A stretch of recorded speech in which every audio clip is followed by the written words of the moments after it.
একসঙ্গে কাজ করতে মুখিয়ে মোদি, বন্ধু ট্রাম্প দিলেন বড় ধাক্কা। বন্ধু ট্রাম্প এবার শত্রু ভারতের, কি হুমকি এলো? তার হয়ে গলা ফাটিয়েছিল ভারতীয় বংশোদ্ভূত আমেরিকানরা মার্কিন নির্বাচনে, যার ফল পেয়েছিলেন ডোনাল্ড ট্রাম্প। গত 20 জানুয়ারি প্রেসিডেন্ট পদে শপথ নিতেই বন্ধু ট্রাম্পকে অভিনন্দন বার্তা পাঠিয়েছেন প্রধানমন্ত্রী নরেন্দ্র মোদি, যেখানে তিনি বলেছেন, প্রিয় বন্ধু ট্রাম্পের সঙ্গে কাজের জন্য আমি মুখিয়ে আছি। যদিও পদে বসেই ভারতের বিরুদ্ধে 100% শুল্ক চাপানোর হুমকি দিলেন ট্রাম্প। কি হুমকি দিয়েছেন ডোনাল্ড ট্রাম্প? অতীতেও একই কথা বলেছিলেন তিনি। যদিও প্রেসিডেন্ট পদে শপথ নেওয়ার পর ডোনাল্ড ট্রাম্প এই কাজ করবেন না বলে আশা করেছিল বিশ্ব, কিন্তু ক্ষমতায় এসে ফের একই হুমকি দিলেন মার্কিন প্রেসিডেন্ট ডোনাল্ড ট্রাম্প। ভারত সহ ব্রিক্স দেশগুলির বিরুদ্ধে 100% শুল্ক আরোপ করার হুমকি দিয়েছেন তিনি। ট্রাম্প বলেছেন, যদি ব্রিক্স দেশগুলি মার্কিন ডলারের পরিবর্তে অন্য কোনো মুদ্রায় লেনদেনের পদক্ষেপ নেয় তাহলে মুশকিল হবে। ব্রিক্স দেশগুলি এরকম কিছু করে তবে আমরা তাদের সঙ্গে যে ব্যবসায় কমপক্ষে 100% শুল্ক বসাব। কোন কোন দেশ রয়েছে ব্রিক্সের তালিকায়? ব্রিক্স 10টি দেশের একটি সংগঠন। রাশিয়া, ভারত, চীন, দক্ষিণ আফ্রিকা, মিশর, ইথিওপিয়া, ইন্দোনেশিয়া, ইরান ও সংযুক্ত আরব আমিরশাহী এই দেশগুলি ব্রিক্সের অন্তর্গত। ডিসেম্বরেও ট্রাম্প ব্রিক্স দেশগুলোকে এই ধরনের পদক্ষেপের বিরুদ্ধে সতর্ক করেছিলেন। ভারতের কি প্রতিক্রিয়া? অতীতেই এই বিষয়ে প্রতিক্রিয়া দিয়েছেন বিদেশমন্ত্রী এস জয়শঙ্কর। ডিসেম্বরে তিনি বলেছিলেন, ভারত কখনই ডি-ডলারাইজেশনের পক্ষে ছিল না। ব্রিক্স মুদ্রা রাখার কোনো প্রস্তাব নেই ভারতের। পুতিনের থেকেই ব্রিক্স কারেন্সির জল্পনা।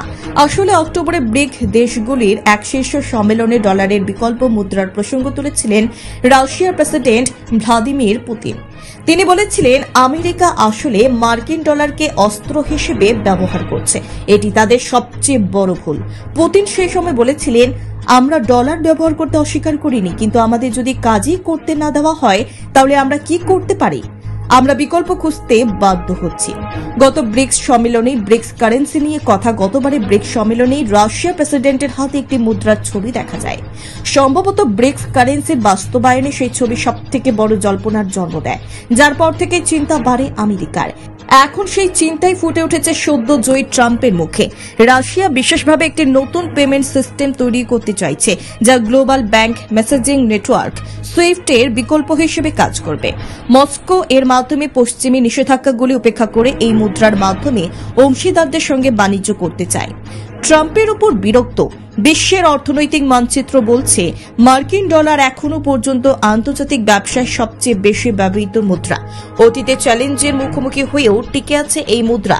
যদিও বর্তমান বিশ্বে অন্যান্য উন্নয়নশীল দেশগুলি বিশ্বব্যাপী অর্থনীতিতে আমেরিকার আধিপত্য নিয়ে বিরক্ত, সেই কারণেই আন্তর্জাতিক বাণিজ্যে নতুন মুদ্রা চাইছে উন্নয়নশীল দেশগুলি। Bureau report, news Tripura 24। ছাত্রছাত্রীদের সুবিধার্থে এবার দারুণ অফার নিয়ে হাজির।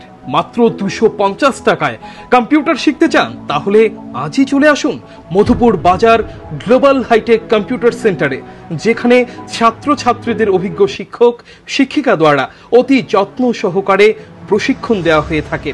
কম্পিউটার শেখানোর পর ছাত্রছাত্রীদের কেন্দ্রীয় সরকারের আওতাধীন অতি উচ্চমানের সার্টিফিকেট তুলে দেওয়া হয়। পাশাপাশি ছাত্রছাত্রীদের ভর্তির ক্ষেত্রে ভর্তির ফি সম্পূর্ণ বিনামূল্যে। তাছাড়া ছাত্রছাত্রীদের সুবিধার্থে ওয়াইফাইয়ের সম্পূর্ণ সুবিধা দেওয়া হয়ে থাকে।